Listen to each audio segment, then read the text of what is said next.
আমার 10 বছরের মেস্তার সমস্যা ছিল। আপনাদের থেকে মাত্র 3টি কম্বো নিয়েছিলাম। সৈয়দপুর থেকে ঠিক এমনটাই জানিয়েছেন আমাদের একজন সম্মানিত কাস্টমার। কিন্তু তারপরে কি হলো জানতে চান? এর পরের পুরো ঘটনাটি সরাসরি জানাতে টিম অর্গাজেনিক আপনাদের নিয়ে যাবে সৈয়দপুর। তাহলে চলুন দেরি না করে শুরু করি আজকের জার্নি।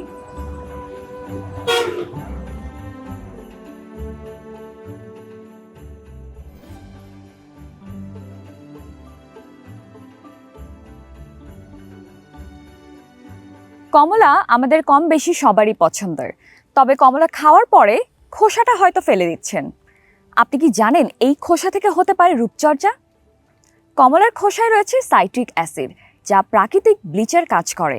এতে আপনার ত্বকের ছোপ ছোপ দাগ দূর করবে। এছাড়াও কমলার খোসায় রয়েছে অ্যান্টিমাইক্রোবিয়াল, অ্যান্টিফাঙ্গাল ও অ্যান্টি ইনফ্লেমেটরি উপাদান, যা আপনার মুখের ব্রণের বিরুদ্ধে কাজ করবে এবং আপনার মুখকে রাখবে ব্রণ মুক্ত। কমলার খোসা দিয়ে রূপচর্চা করা হয়তো একটু সময়ের ব্যাপার মনে হতে পারে, তবে যাদের হাতে খুব একটা সময় নেই তাদের জন্য রয়েছে অর্গাজেনিকের অরেঞ্জ পিল পাউডার।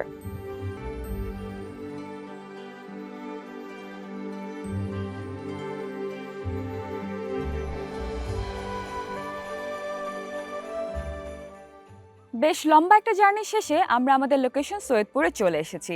চলুন কথা না বাড়িয়ে আমাদের সম্মানিত কাস্টমারের সাথে দেখা করি।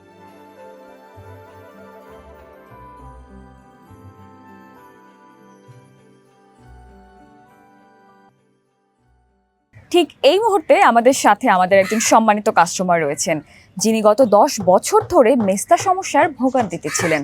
চলুন তার মুখেই শুনি পুরো ঘটনাটি। শুরুতেই আপু কেমন আছেন এবং আপনার নাম পরিচয়টা যদি আমাদের সাথে শেয়ার করতেন। জি আলহামদুলিল্লাহ ভালো। আমার নাম রুনা প্রামাণিক, আমি সৈয়দপুরে থাকি। আমি একজন নারী উদ্যোক্তা।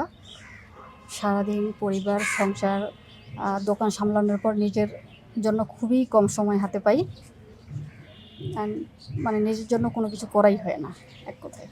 ওকে আপু, আপনি আমাদেরকে বলছিলেন যে আপনার গত 10 বছর ধরে মেস্তার সমস্যা ছিল, কিন্তু আমি কিন্তু এখন দেখতে পাচ্ছি না আসলে কি হয়েছে ব্যাপারটা, পুরো ঘটনাটা যদি শেয়ার করতেন।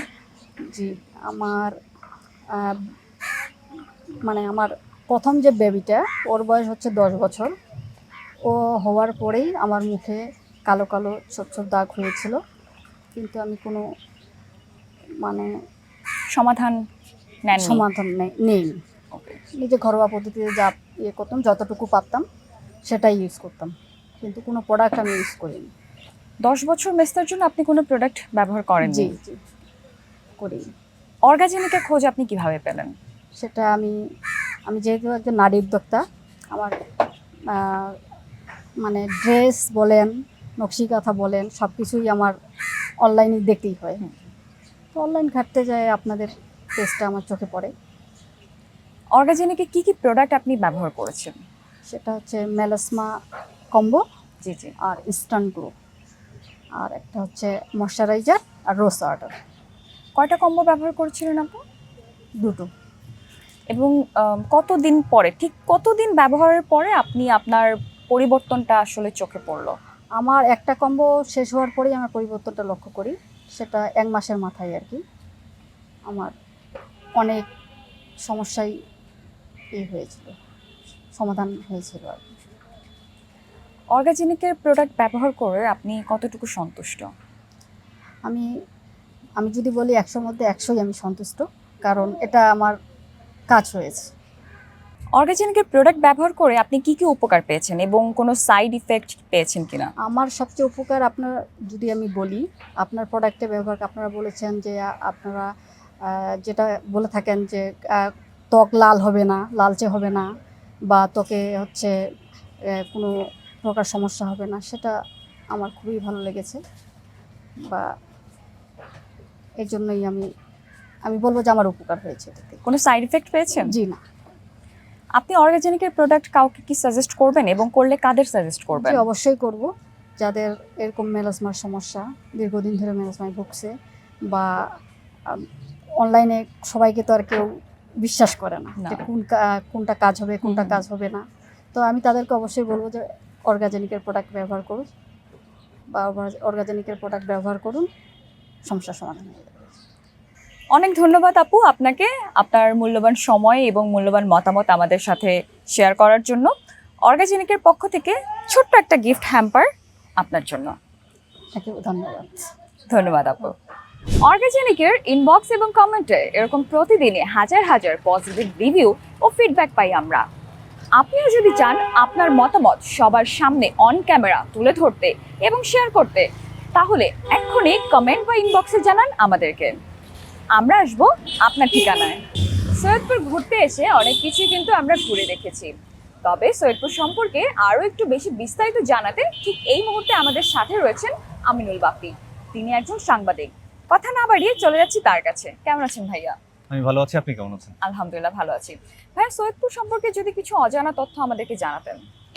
হ্যাঁ, দেখুন, সৈয়দপুর সম্পর্কে অজানা তথ্য খুব বেশি নেই, কিন্তু তারপরও একটু যদি বলতেই হয় সৈয়দপুর সম্পর্কে, এটা কিন্তু উত্তরবঙ্গের একটা ব্যবসায়িক হাব হিসেবে সবাই দেখে এবং জানে বাংলাদেশের মানুষ। কারণ আপনি যদি ম্যাপ খেয়াল করেন, রংপুর বিভাগের ঠিক মাঝামাঝি অবস্থায় সৈয়দপুর আছে এবং নৌপথ বাদে সব ধরনের যে যোগাযোগ আছে, এখানে একটি এয়ারপোর্ট আছে, এখানে বাসের যোগাযোগ ভালো, এখানে ট্রেনের যোগাযোগ ভালো, ঢাকা সহ সারা দেশে। হ্যাঁ, তো যার কারণে সারা দেশের ব্যবসায়ীরা এখানে একটা সুন্দর যোগাযোগ স্থাপন করতে পেরেছেন, সেটি একদম ব্রিটিশ আমল থেকেই। আর যেহেতু ব্রিটিশ আমলের কথা চলেই আসলো, আমরা যদি একটু হিস্ট্রিটা দেখতে চাই, বলা হয়ে থাকে যে 1870 সালে যখন রেলওয়ে কারখানাটা স্থাপন হলো, তখন থেকে আধুনিক সৈয়দপুরের জন্ম। কিন্তু এর হিস্ট্রি আরও আগে, ওই যে বললাম যে অনেক আগে থেকে এখানে একটা ব্যবসায়িক জোন। সুলতানি আমলে এই যে আমরা যে এখন যেখানে দাঁড়িয়েছি, এটাও একটা নদীর অংশ ছিল এবং সৈয়দপুর শহরের 5 মাথা মোড়, সেইখানে ছিল হচ্ছে নদী বন্দর। হ্যাঁ, সরমংলা নদী, এবং জানা যায় যে অনেক বড় বড় ব্যবসায়ী তখন নৌপথে বাণিজ্য করতে আসতেন এখানে। যদিও কোনো দালিলিক প্রমাণ নেই, কিন্তু এটা লোকমুখে আমরা জানতে পারি নদীর ইতিহাস থেকে। তো তারপরে এখানে সৈয়দ বংশের কিছু মানুষ আসেন ধর্ম প্রচারের উদ্দেশ্যে, তখন থেকেই নাম হচ্ছে সৈয়দপুর এবং কালক্রমে সৈয়দপুর। আর 1870 সালে যখন কারখানা প্রতিষ্ঠিত হলো, তারও অনেক আগেই কিন্তু ইংরেজরা এই অঞ্চলে এসে ঘাঁটি গেড়েছিল। কারণ এখানে খ্রিস্টীয় যে কবরস্থান আছে, সেখানে 1870-এরও প্রায় 50 বছর আগের এপিটাফ দেখা যায় তাদের কবরস্থানের মধ্যে। সুতরাং আমরা এটা ধরে নিতেই পারি যে সৈয়দপুরে ইংরেজরা আরও অনেক আগে এসেছে। তো তারা এলো, কারখানা স্থাপন করলো। এখন কারখানা চালানোর জন্য তো শ্রমিক লাগবে, এই অঞ্চলে তো তেমন একটা শ্রমিক পাওয়া যেত না। তো তারা করলো কি, তৎকালীন অখণ্ড ভারতের বিহার, উত্তরপ্রদেশ থেকে বেশ কিছু বিহারি শ্রমিক নিয়ে এলো। আমরা যাদেরকে বিহারি বলে জানি, তারা কিন্তু মূলত বিহারের অধিবাসী। হ্যাঁ, তো বিহারি শ্রমিক নিয়ে এলো, বাংলাদেশের বিভিন্ন এলাকা থেকে শ্রমিকরা এখানে এসে একটা মাল্টি কালচারাল একটা শহর গড়ে তুললো এবং ধীরে ধীরে খুব ছোট্ট একটা বাজার ছিল, সেই বাজার থেকে এখন বিস্তৃত হয়েছে সৈয়দপুর বাণিজ্যিক নগরী। এবং শুধু ব্যাংকিং চ্যানেলে লেনদেন কিন্তু প্রত্যেকদিন 200 কোটি টাকা হয়। অন্যান্য চ্যানেল মিলিয়ে এটি 4 থেকে 500 কোটি টাকা ছাড়িয়ে যায়, বিশেষ করে বিভিন্ন উৎসব যখন হয়। হ্যাঁ, এটা হচ্ছে মোটা দাগে সৈয়দপুর কিভাবে প্রতিষ্ঠিত হলো, এটার একটা ইতিহাস। এবার এখান থেকে সরাসরি একটু লাভ দিয়ে যদি মুক্তিযুদ্ধের দিকে চলে যেতে চাই, এই ইতিহাসটা অনেক মানুষের কাছে অজানা। হ্যাঁ, কারণ একটা অজানা কারণে সৈয়দপুরের ইতিহাসগুলো কোনোভাবে আসেনি সবার সামনে। মুক্তিযুদ্ধের সময় 13 জুন, হ্যাঁ, এখানে অনেক মারোয়ারি পরিবার বসবাস করতেন, ব্যবসায়ী। তারা এসেছিলেন উত্তর ভারত থেকে। তো তারা এখানে ব্যবসা, যখন যুদ্ধ লেগে গেল পাকিস্তানি এবং বাঙালিদের মধ্যে, তো তাদেরকে বলা হলো যে তোমাদেরকে আমরা সেফলি ইন্ডিয়াতে পৌঁছে দেবো, এবং তাদেরকে ট্রেনে চড়ানো হলো। হ্যাঁ, তো তারা সরল বিশ্বাসের ট্রেনে চললেন।